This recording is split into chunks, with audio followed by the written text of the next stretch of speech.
The gunshot from his own revolver still echoed in Benjamin Lockhart's ears as he stared at the blood-soaked bandage wrapped around his leg. The wound wasn't his first, and he reckoned it wouldn't be his last if fate kept him alive long enough. The year was 1878, and the frontier town of Redemption Creek, Colorado, had little use for a broken man with too many ghosts riding his trail. Benjamin winced as he shifted his weight in the saddle, the pain shooting through his leg like lightning. His stallion, Thunder, sensed his discomfort and slowed his pace. 5 days had passed since the ambush that had left him with a bullet in his thigh and 2 dead bounty hunters behind him. The price on his head wasn't rightfully earned, but that didn't matter in these parts. A man was only as good as the stories told about him, and Benjamin's story had been twisted by men with power and money. The distant silhouette of Redemption Creek appeared on the horizon as the late afternoon sun cast long shadows across the rugged landscape. Benjamin adjusted his worn hat, pulling it lower over his eyes. He needed a doctor's supplies and a few days' rest before continuing north toward Wyoming territory where he hoped to disappear. "Just a little farther, boy," he murmured to Thunder, patting the horse's neck. The animal had been his only companion for 3 years now, ever since the incident at Silver Ridge that had cost him everything. As he approached the town, Benjamin could make out the usual establishments that dotted every frontier settlement: a general store, a saloon, a small church, and scattered houses. What he didn't expect to see was the commotion near the livery stable, a woman struggling with what appeared to be an overturned wagon, while a crowd of onlookers simply watched. "Not your concern, Lockhart," he muttered to himself, but Thunder seemed to have other ideas as the horse changed direction, heading straight for the scene. Beatrice Thompson wiped the sweat from her brow as she struggled with the wagon wheel that had broken clean off the axle. Her life's possessions lay scattered around her, and not a single person had offered genuine help. Some of the men had suggested she pay them handsomely for their assistance, while others simply stared, amused by her predicament. "I don't need your charity," she said firmly to an older man who had suggested she abandon her plan to open a bakery in town. "What I need is someone willing to earn an honest wage helping me fix this wagon." "No man in his right mind would help a woman start a business that'll likely fail within a month," the man replied with a chuckle that was echoed by several others. Beatrice straightened her back and was about to retort when the crowd parted and a man on horseback approached. His face was partially obscured by his hat, but she could see he was wounded. The blood-stained bandage on his leg was evidence enough. Despite his condition, there was something commanding about his presence. "Looks like you could use a hand, madam," Benjamin said, his voice rough from disuse. "I can pay for help," Beatrice replied immediately, unwilling to accept charity even from this stranger. Benjamin dismounted with a grimace, keeping his weight off his injured leg. "I reckon we all need help sometimes," he said, surveying the situation.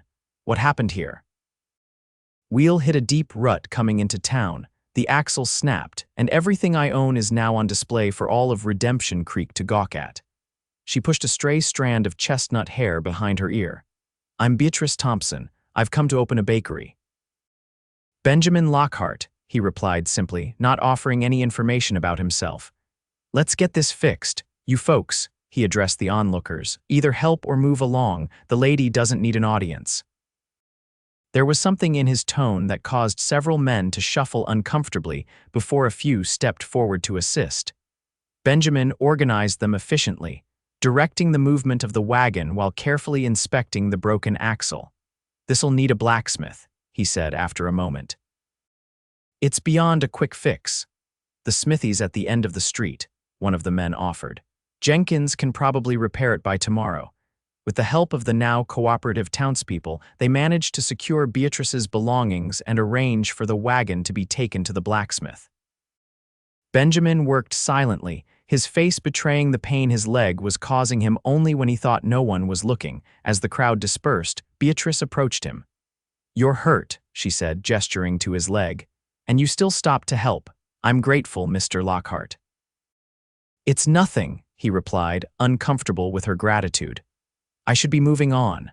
Nonsense, she said firmly. You need a doctor for that leg and I need to repay you. There's a boarding house just down the street. I've already arranged a room there for myself. Let me buy you a meal and see that you get proper medical attention. Benjamin was about to refuse when he swayed slightly, the blood loss and exhaustion finally catching up to him. Perhaps a meal wouldn't hurt, he conceded. The boarding house was run by a widow named Mrs. Fletcher, a kindly woman with sharp eyes that missed nothing. She took one look at Benjamin and immediately sent for the town doctor. You can use room 3, she told Beatrice. It's next to yours, and I'll have hot water and clean bandages sent up straight away.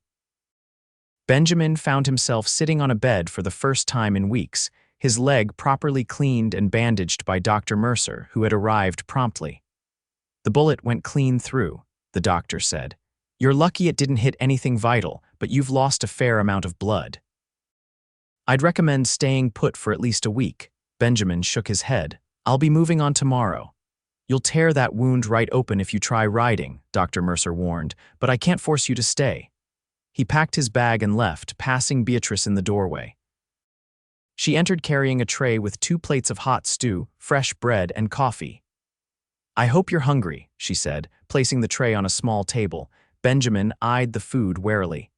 It had been a long time since someone had shown him kindness without wanting something in return. Why are you doing this? He asked. Beatrice sat in the chair opposite him.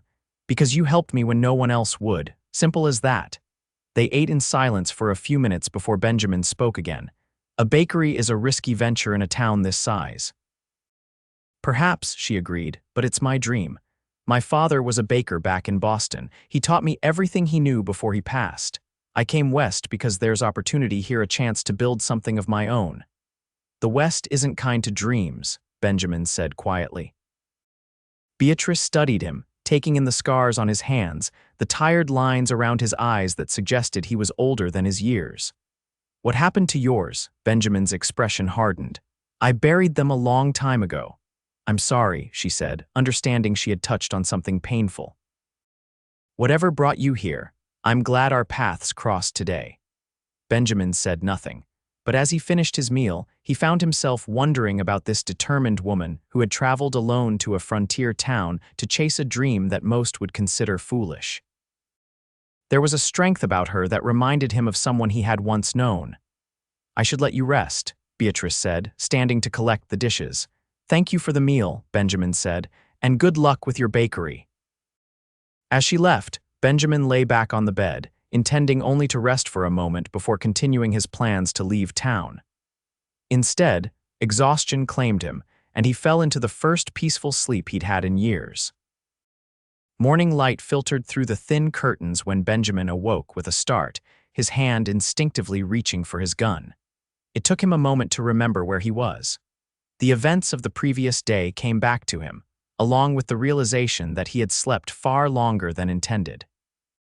He dressed quickly, wincing as he pulled on his boots over his injured leg. The doctor had been right, the wound was still fresh and riding would be painful. But staying in one place for too long was dangerous, especially with bounty hunters on his trail. A knock at the door interrupted his thoughts. Mr. Lockhart, are you awake? Beatrice's voice called from the hallway. Benjamin opened the door to find her holding another tray, this time with coffee and what appeared to be freshly baked biscuits. You didn't have to bring me breakfast, he said, but stepped aside to let her enter. Consider it additional payment for your help yesterday, she replied. Besides, I woke early to test the oven in Mrs. Fletcher's kitchen. I needed someone to sample the results. Benjamin took a biscuit and bit into it. The warm, buttery flavor caught him by surprise. These are good, he admitted. Really good. Beatrice smiled, clearly pleased. Thank you. I'm heading to see the blacksmith about my wagon, then to look at the empty storefront I'm hoping to rent for the bakery. Would you care to join me? The doctor said you shouldn't be riding yet anyway. I need to move on, Benjamin said, though with less conviction than he had intended. At least wait until tomorrow, she suggested. One more day of rest won't hurt, and I could use your opinion on the store space.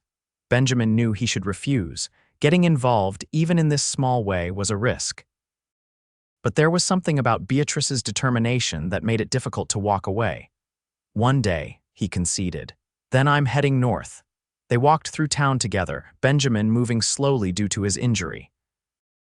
Beatrice filled the silence with her plans for the bakery, the types of bread and pastries she would offer, the early morning hours she would keep, how she hoped to become a central part of the community. At the blacksmith shop, Jenkins informed them that the wagon axle would be repaired by the following morning. "It's a solid wagon," he told Beatrice. "Should serve you well once it's fixed." The empty storefront was located in the middle of the main street, between the general store and a tailor's shop. It had previously been a cobbler's business before the owner had moved on to Denver. The space was dusty and in need of repairs, but the large front window would allow passers-by to see the baked goods on display. "What do you think?" Beatrice asked as they stood in the empty shop. Benjamin walked the perimeter, checking the sturdiness of the walls and examining the large stone oven at the back. "The oven needs cleaning, but it's well built. The roof looks solid. With some work, it could be suitable." Beatrice beamed. "That's what I thought too. I've already spoken with the property owner.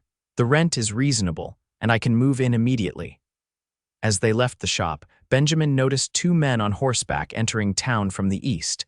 Something about their appearance set off warning bells in his mind. They were dressed like ordinary travelers, but the way they scanned the street was too deliberate, too searching. "Is everything all right?" Beatrice asked, noticing his sudden tension. "We should head back to the boarding house," Benjamin said, placing a hand lightly on her elbow to guide her in that direction. "But I wanted to stop at the general store for supplies," she protested. "It can wait," he said firmly, keeping his voice low. "Those men who just rode in, I don't like the look of them." Beatrice glanced at the strangers, then back at Benjamin with concern in her eyes. "Do you know them?" "Not specifically," he admitted, "but I know they're kind." They had almost reached the boarding house when one of the men called out, "Hold up there." Benjamin tensed but kept walking, urging Beatrice forward. "I'm talking to you, mister," the man persisted, and now Benjamin could hear the sound of boots hitting dirt as the men dismounted. He stopped and turned slowly, positioning himself between Beatrice and the approaching men. "Can I help you, gentlemen?" he asked, his voice deceptively calm. The taller of the two men, with a weathered face and cold eyes, stepped forward. "Depends on who you are. We're looking for someone." "This town's full of someones," Benjamin replied. "You'll have to be more specific." The second man, younger but with an equally dangerous air, produced a folded paper from his jacket. "We're looking for this man," he said, unfolding what Benjamin knew would be a wanted poster. "Benjamin Lockhart. Murder and robbery, $500 reward." Beatrice gasped softly behind him, and Benjamin felt a cold weight settle in his stomach. He could deny it, but his name was uncommon enough that it would raise suspicion. He could try to run, but his injured leg would betray him. Fighting was an option, but not with Beatrice potentially caught in the crossfire. "I've never heard of him," Benjamin said evenly, the older man's eyes narrowed. "That right, because you fit the description pretty well, and that's an interesting wound you've got there. Word is Lockhart took a bullet in a shootout a few days back." By now, several townspeople had stopped to watch the confrontation, creating a small audience that only complicated matters. "I got this falling off my horse," Benjamin said, gesturing to his leg. "Hit a rock. Ask doctor." "Mercer, if you don't believe me." "Maybe we will," the younger man said, folding the poster. "In the meantime, what's your name?" Before Benjamin could answer, Beatrice stepped forward. "His name is Benjamin Lawrence," she said confidently. "He's my fiancé. We're planning to settle here after our wedding next month." Benjamin managed to hide his shock as she slipped her arm through his and smiled up at him with a look of such convincing affection that even he almost believed it. The bounty hunters exchanged glances. "Your fiancé, huh?" The older one said skeptically. "Yes," Beatrice continued. "We met in Denver last year. Ben was working as a ranch hand for my uncle. He came ahead to secure us a place to live while I finished settling my affairs back east." Her story was smooth, detailed enough to sound convincing without being overly complicated. Benjamin forced himself to play along, placing his hand over hers where it rested on his arm. "That's right," he said. "I've been helping Miss Thompson with her wagon."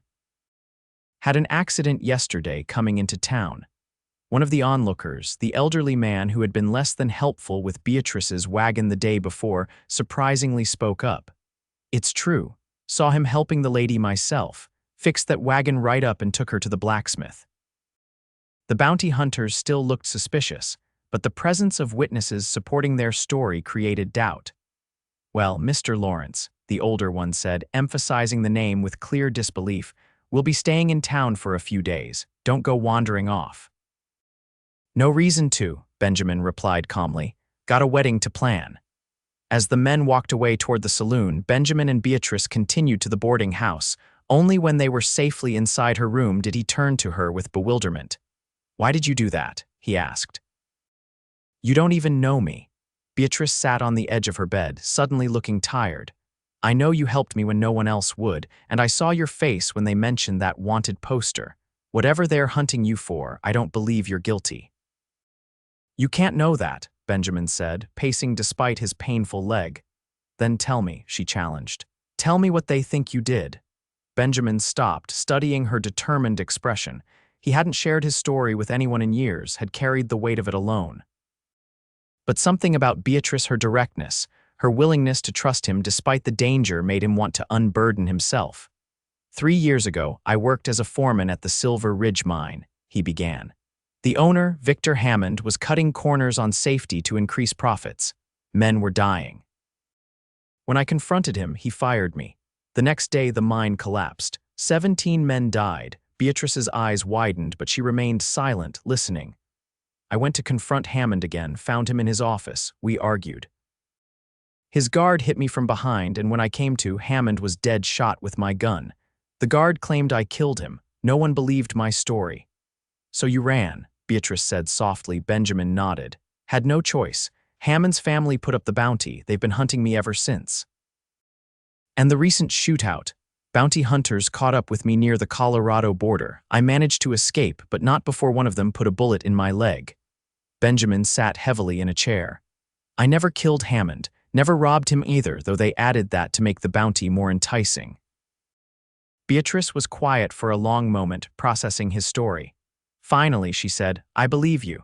Those 3 simple words hit Benjamin with unexpected force. It had been so long since anyone had trusted him, believed in his innocence. Those men will be watching, he warned. I should leave tonight under cover of darkness. And go where? In your condition, Beatrice shook her head. No, we stick with my story. You're my fiancé. We stay in town, act normally, give your leg time to heal properly. Then we figure out what to do next. Benjamin raised an eyebrow. This isn't your fight, Beatrice. You made it my fight when you helped me yesterday, she said firmly. Besides, I need a strong pair of hands to help set up my bakery. Consider it employment while you recover.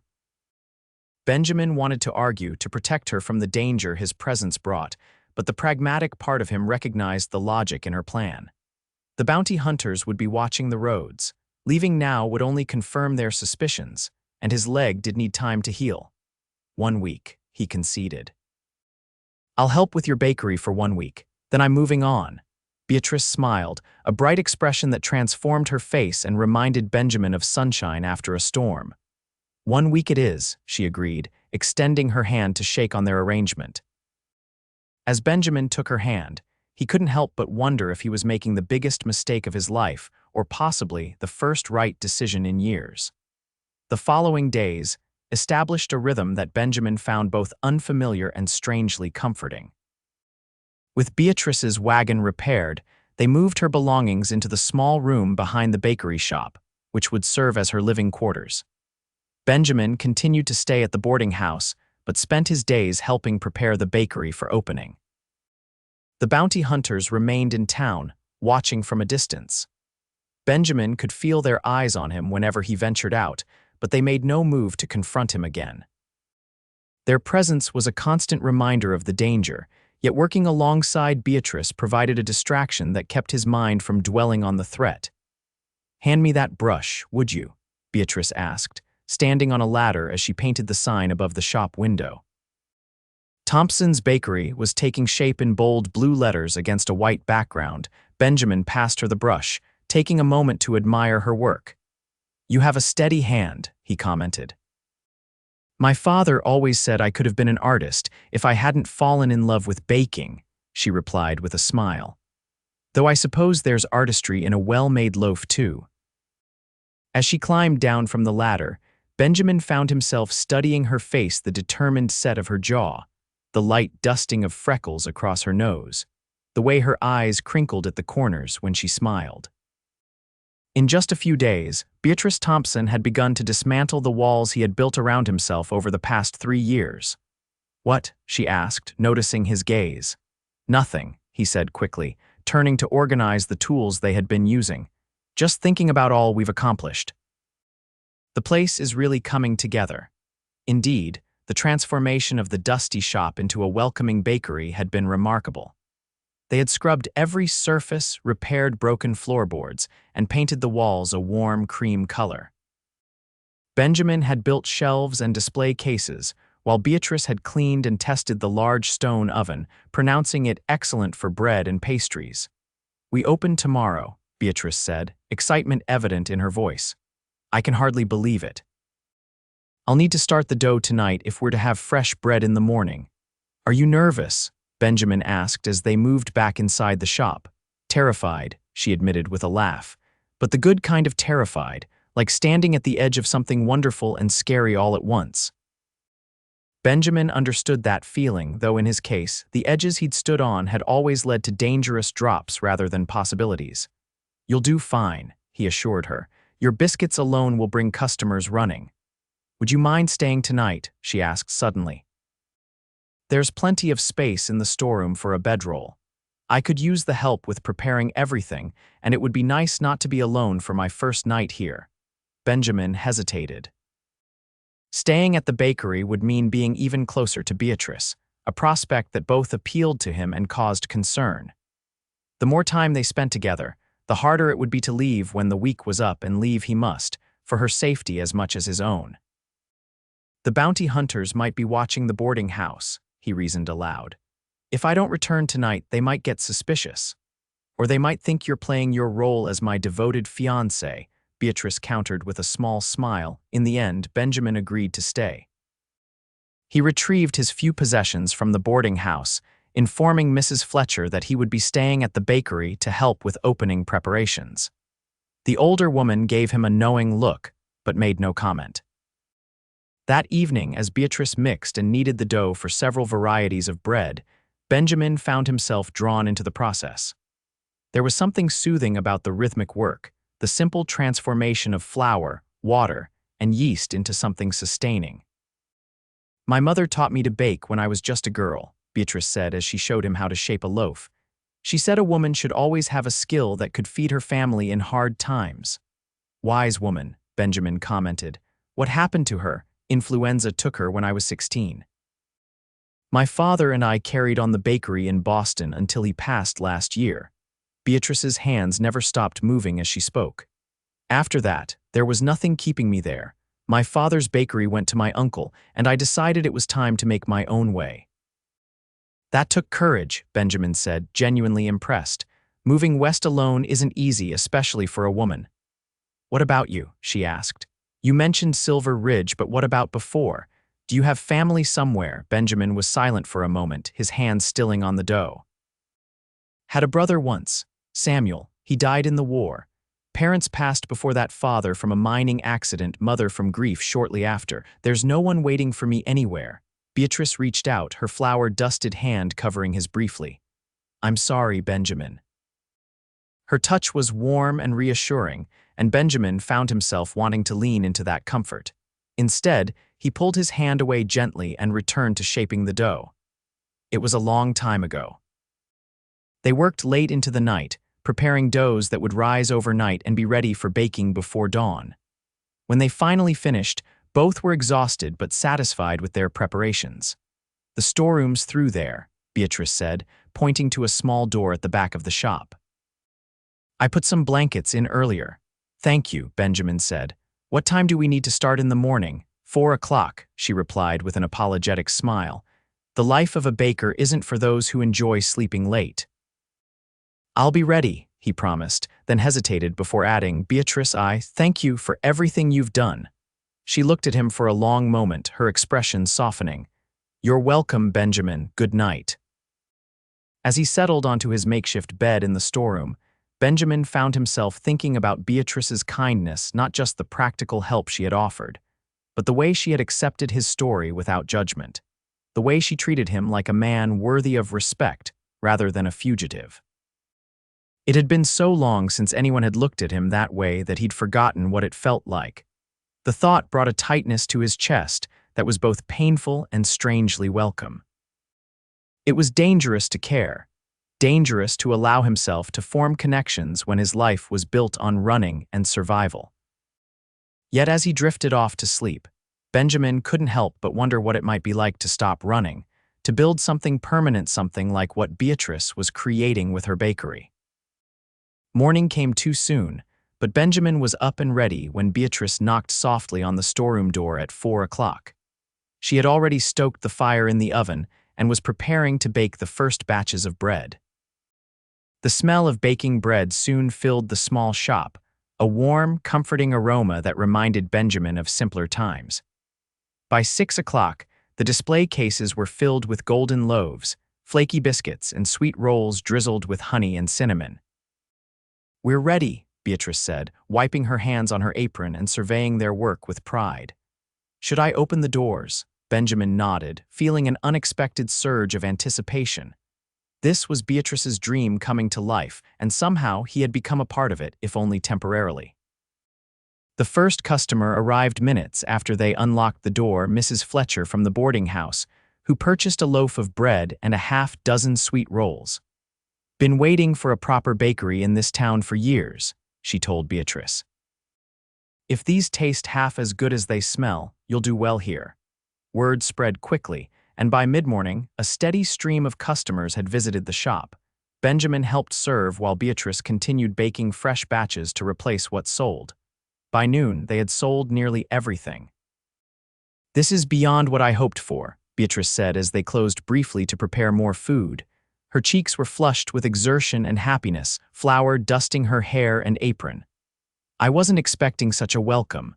People recognize quality," Benjamin replied, "and they've been starved for it." The afternoon brought more customers, including several who made a point of commenting on what a fine couple they made, the engagement story having spread through town. Benjamin played along, standing close to Beatrice when necessary, even placing his hand at the small of her back as they worked side by side. Each touch, though part of their charade, felt increasingly natural. The bounty hunters made an appearance late in the day, entering the shop with deliberate casualness.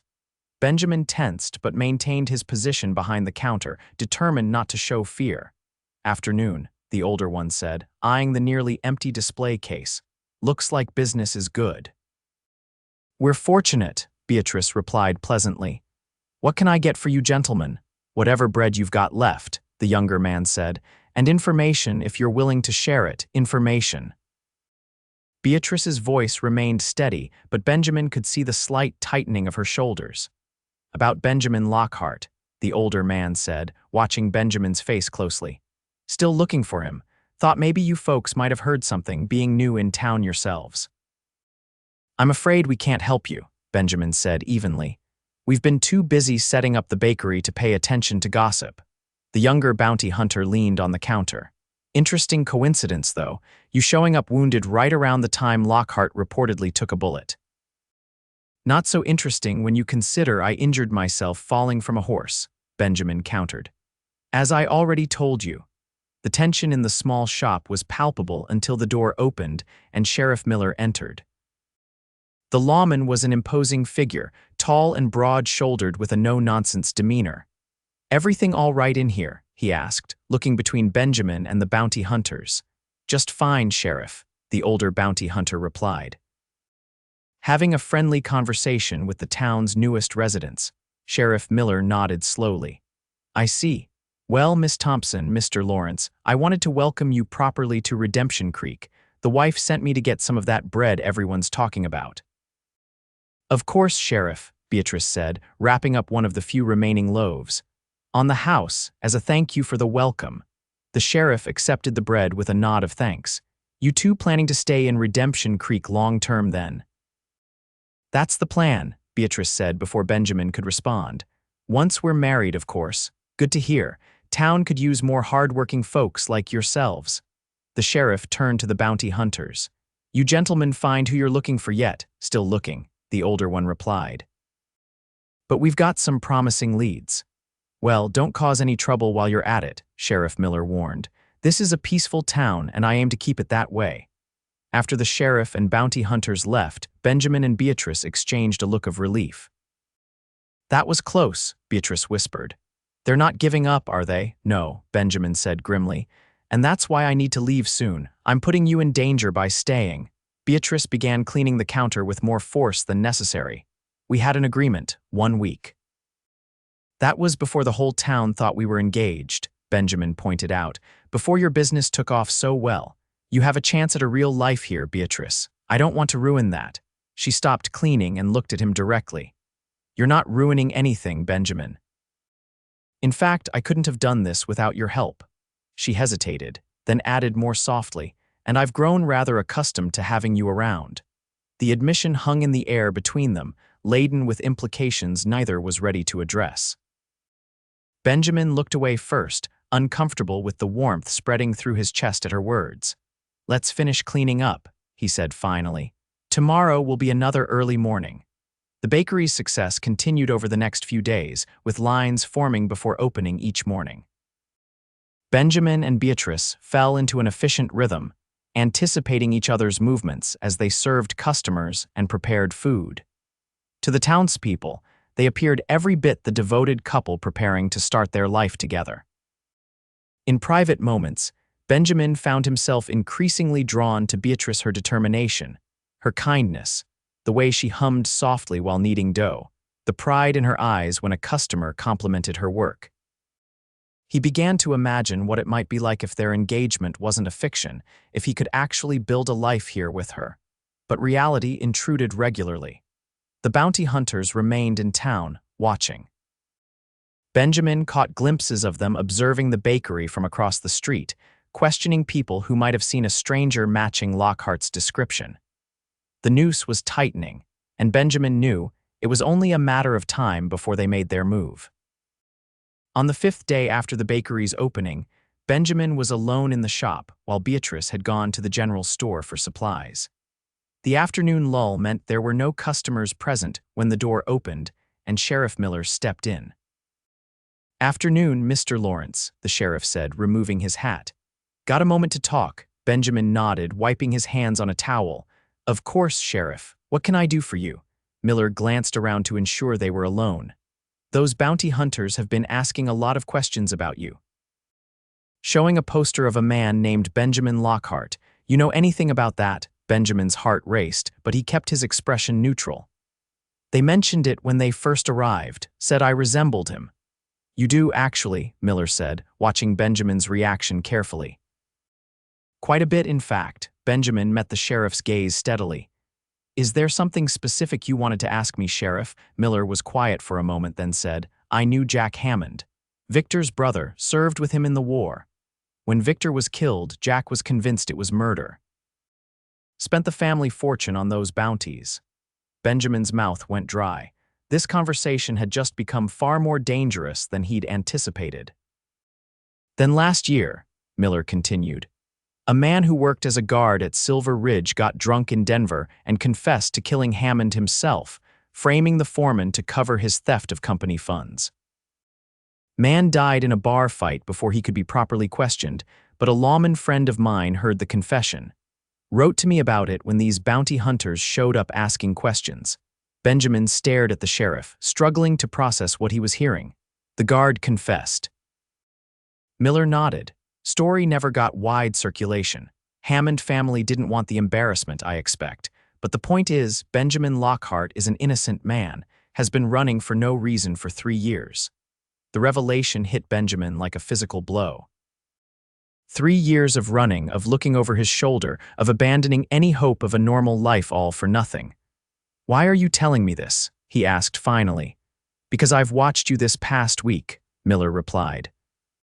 Seen how you are with Miss Thompson, how you've helped her establish her business, how the townspeople have taken to you both. And I'm thinking a man deserves to know when he can stop running." Benjamin gripped the counter for support, his mind racing. "The bounty hunters, I'll handle them," Miller assured him. "The bounty's been officially rescinded as of yesterday. Letter came with the morning mail, they just haven't accepted it yet." As the implications of the sheriff's words sank in, Benjamin felt a strange lightness, as if a weight he'd carried for so long had suddenly been lifted. He could stop running. He could stay in one place without fear. The door opened, and Beatrice entered carrying bags of supplies. She stopped when she saw the sheriff, her expression shifting to concern. "Is everything all right?" Sheriff Miller put his hat back on. "Just fine, Miss Thompson.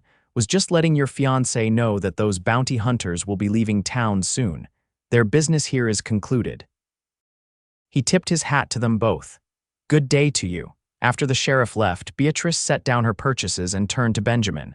"What was that about? What did he mean?" Benjamin was still processing the news himself, but he knew he owed Beatrice the truth.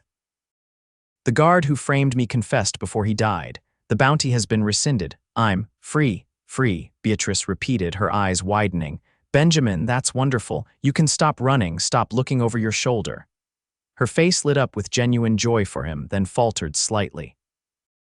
"I suppose this means you'll be moving on sooner than planned." The question caught Benjamin off guard. With his name cleared, he could go anywhere, do anything. The world had suddenly opened up with possibilities he hadn't allowed himself to consider for years. But looking at Beatrice, the woman who had believed in him, helped him, created this pretense of a relationship to protect him, he realized there was only one place he wanted to be. "Actually," he said slowly, "I was thinking I might stay, if that's all right with you." Beatrice's expression softened. "Stay as my assistant baker, you mean?" "At first, perhaps," Benjamin said, taking a step toward her. "But I was hoping eventually that we might not have to pretend anymore." The meaning behind his words hung in the air between them. Beatrice's cheeks flushed slightly as she moved closer to him. "Are you proposing a real engagement, Mr. Lockhart?" she asked, a small smile playing at her lips.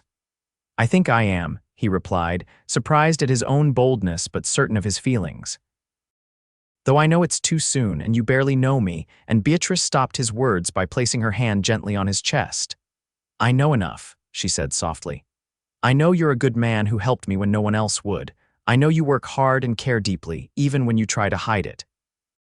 And I know that these past days with you have been the happiest I've had in a very long time." Benjamin covered her hand with his own. "I have nothing to offer you except a broken past and uncertain future." "That's where you're wrong," Beatrice said, her eyes meeting his. "Your life isn't broken, Benjamin. It's just beginning. And if you'll let me, I'd like to be part of it." In that moment, standing in the warm bakery filled with the scent of bread and possibility, Benjamin did something he hadn't done in years. He allowed himself to hope. Slowly, giving her every chance to pull away, he leaned down and kissed her. Her lips were soft against his, her hand tightening on the fabric of his shirt as she responded to his kiss with a warmth that melted the last of his reservations. When they separated, Benjamin rested his forehead against hers.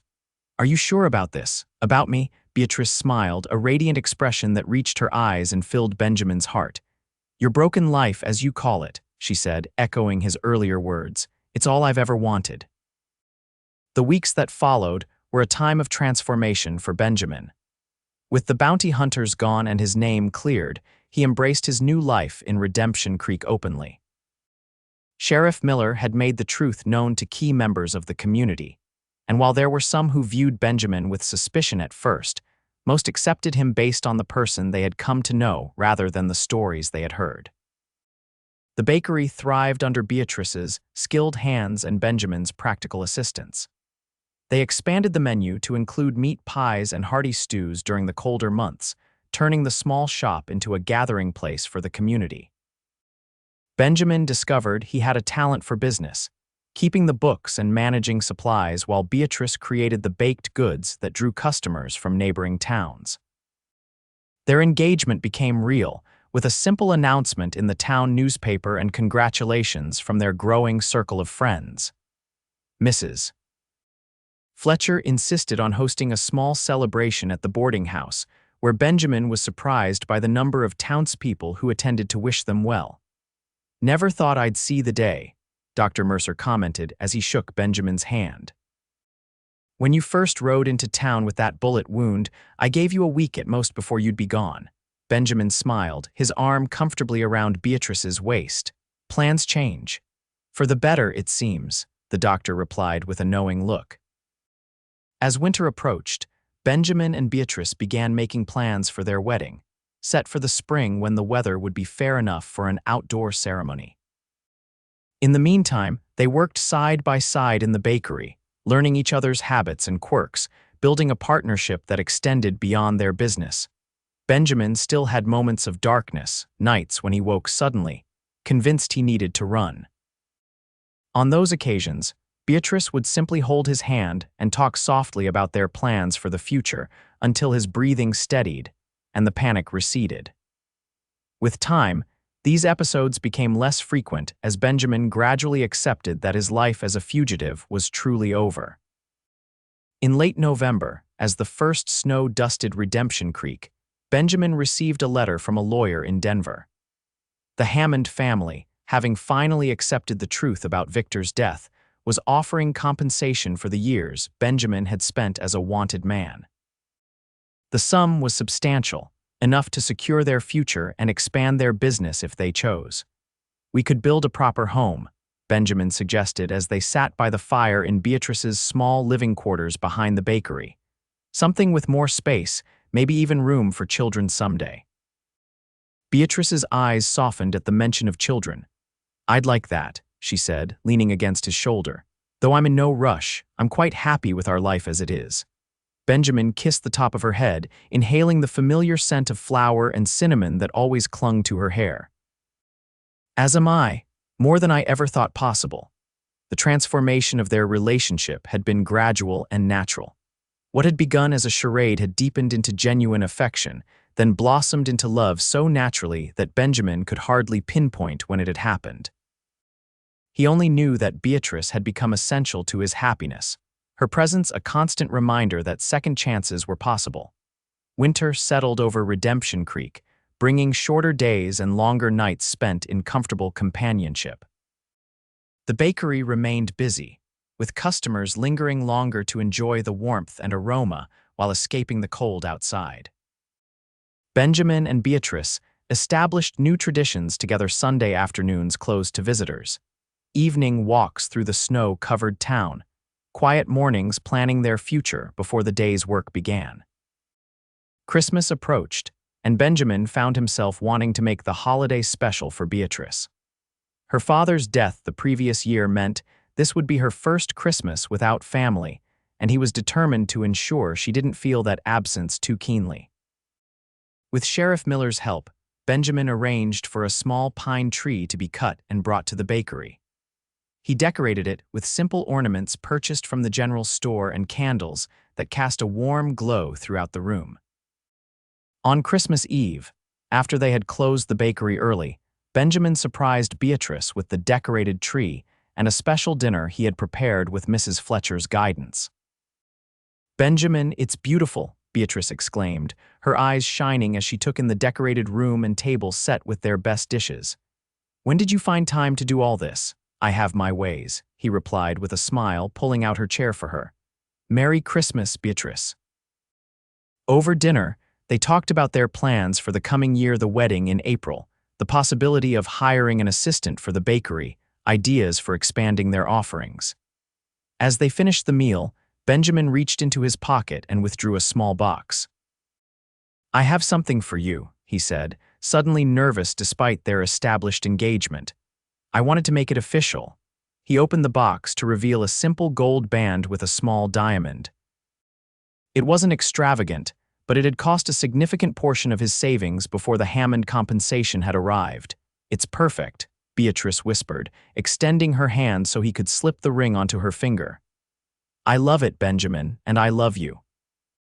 "I love you too," he replied, the words coming easily now after weeks of speaking them. "More than I ever thought possible."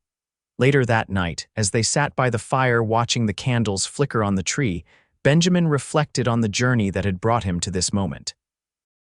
3 years of running, of isolation, of believing his life was irreparably damaged, all erased by the love of a woman who had seen past his scars to the man beneath. "What are you thinking about?" Beatrice asked, noticing his contemplative expression. "About how different my life is now compared to 6 months ago," he replied honestly. "About how lucky I am to have found you. We found each other," she corrected, taking his hand. "And we both needed finding, I think." Benjamin nodded, remembering the determined woman struggling with her overturned wagon, refusing to accept defeat.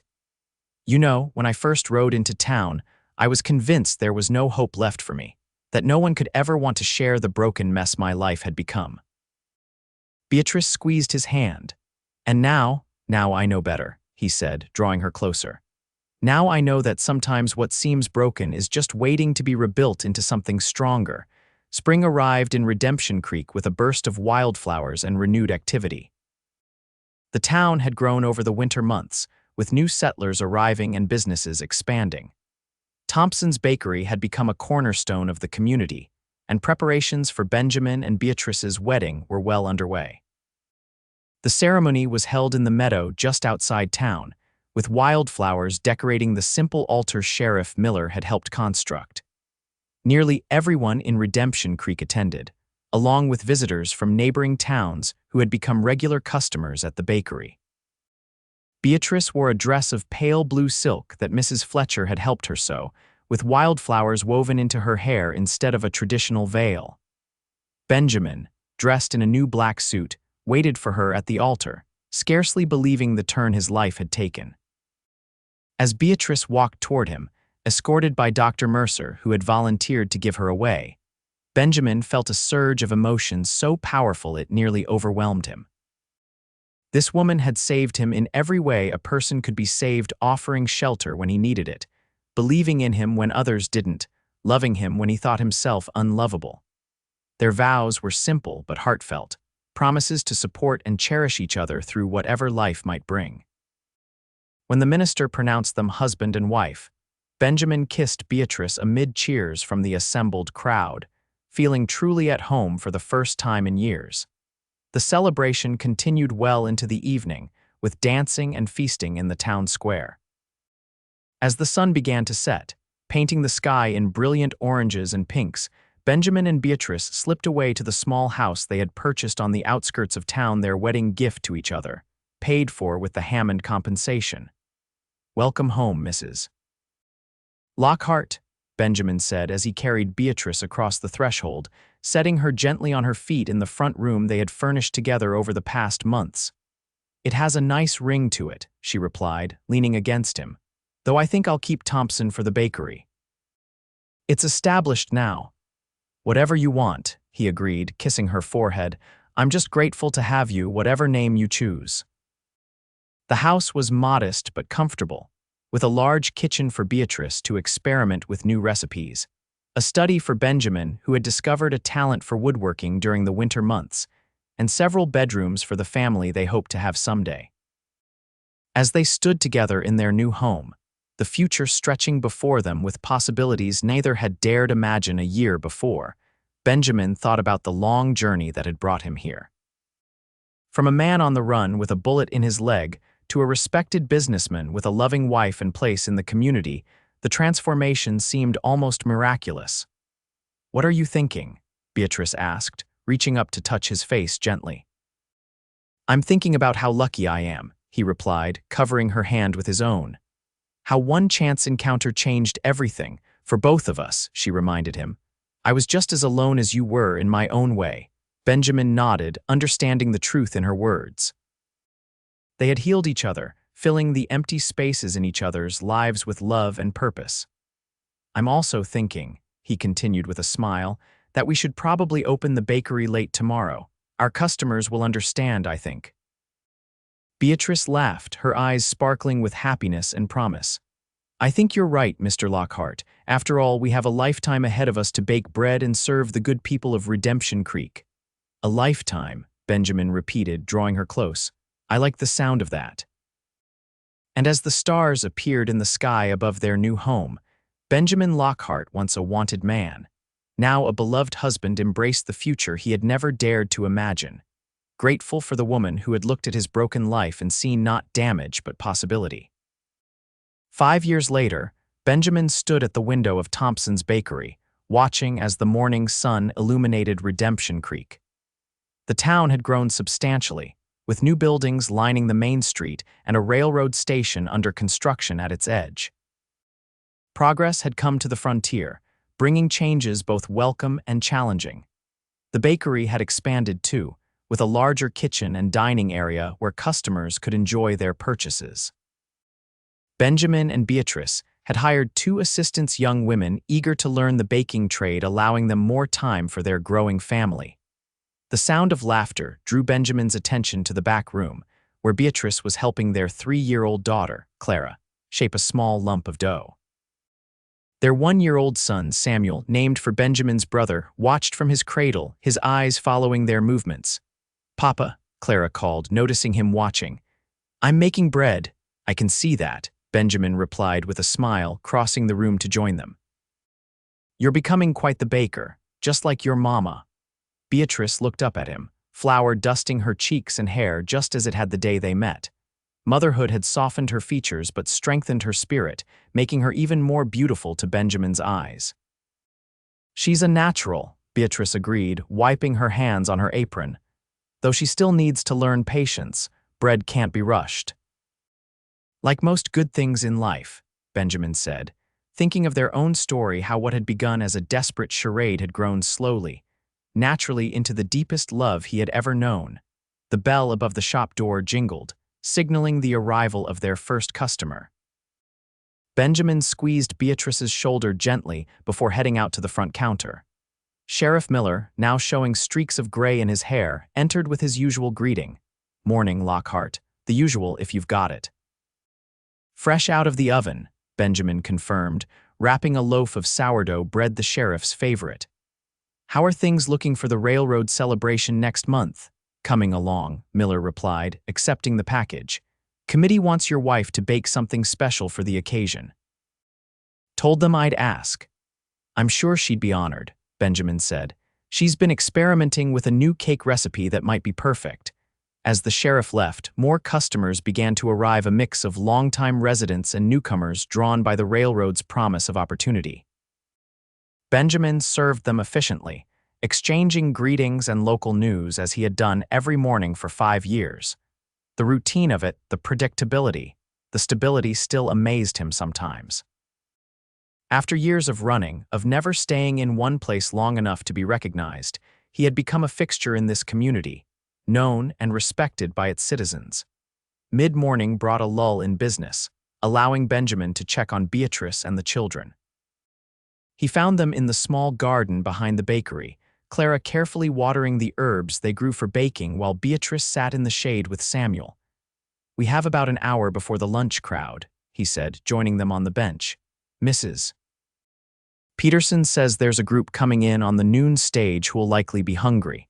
Beatrice nodded, adjusting Samuel on her lap. "We're well prepared. The meat pies are ready to be heated and there's plenty of bread." She looked up at him, a question in her eyes. "Is everything all right?" "You seem thoughtful today." Benjamin smiled, always impressed by her ability to read his moods. "Just reflecting. Do you realize it's been almost exactly 6 years since I rode into town with a bullet in my leg and found you struggling with that wagon?"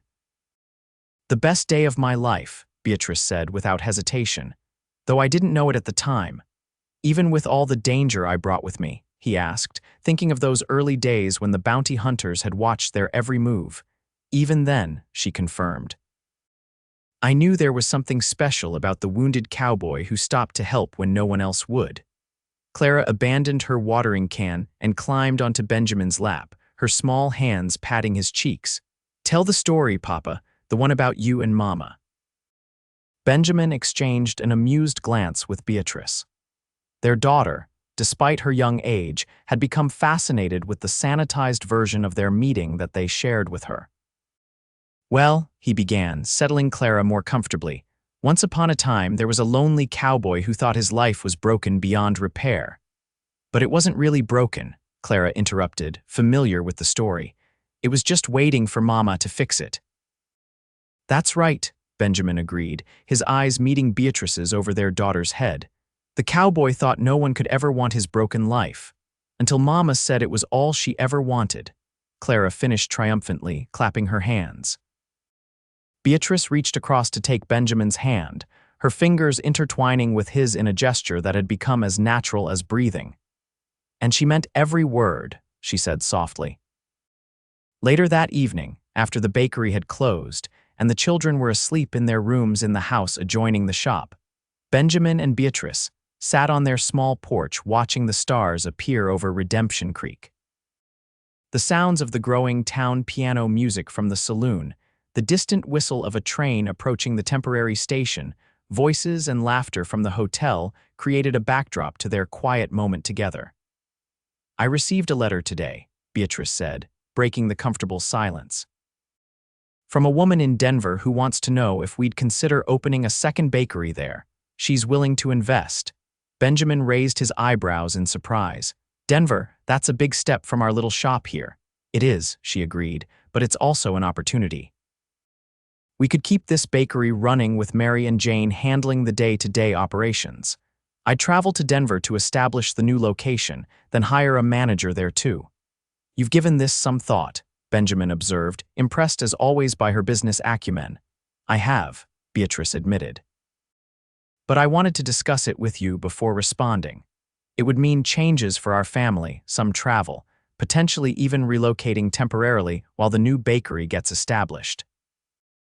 Benjamin considered the proposal, thinking of how far they had come from the struggling young woman with an overturned wagon and the wounded fugitive who had stopped to help her. They had built something remarkable together, not just a successful business, but a life filled with love, purpose, and happiness. "I think," he said slowly, "that we should consider it. Not because we need to expand or because Denver offers more than Redemption Creek, but because you still have dreams to fulfill. And I want to be part of making those dreams come true, just as you made mine possible." Beatrice's eyes shimmered in the moonlight.